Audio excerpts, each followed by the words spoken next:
Update mga Marikoy kay Abukadina. Wala pa nga atang 5 araw mga Marikoy pero mukhang maagang matsuchugi itong si Abukadina at mabibigo pa nga ata siyang mamunga ng pera, nakshuta.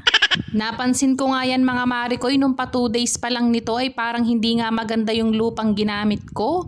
Mukhang maselan ata itong si Abukadina Ayaw nang may halong ipot ng manok yung lupang ginamit sa kanya. Haha. Ganito nga yung lupa niya, para siyang puto sa lagkit mga Marikoy. Kaya pag dinidiligan ko yan ay naka-stack nga lang sa ibabaw yung tubig niya. Kaya sabi ko hindi maaaring matigok ng maaga itong si Abukadina. Kaya nga nag-check out na ako ng vermicast soil kay Shopee. At nadagdagan pa nga tuloy ang mga ino-order ko kay Shopee. Nako Abukadina, baka mahambalos na nga ako ng asawa ko. Nadagdagan pa nga ang obligasyon ko sa pag-check out, nakshuta. Bali 2 kilos nga itong in-order ko mga mare. Madami-dami na nga ito at mukhang madami pa nga ang buto ng prutas ang maitatanim ko.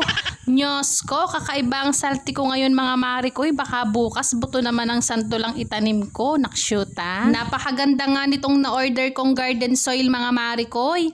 Paniguradong gaganda na nga ang tubo dito ni Abukadina.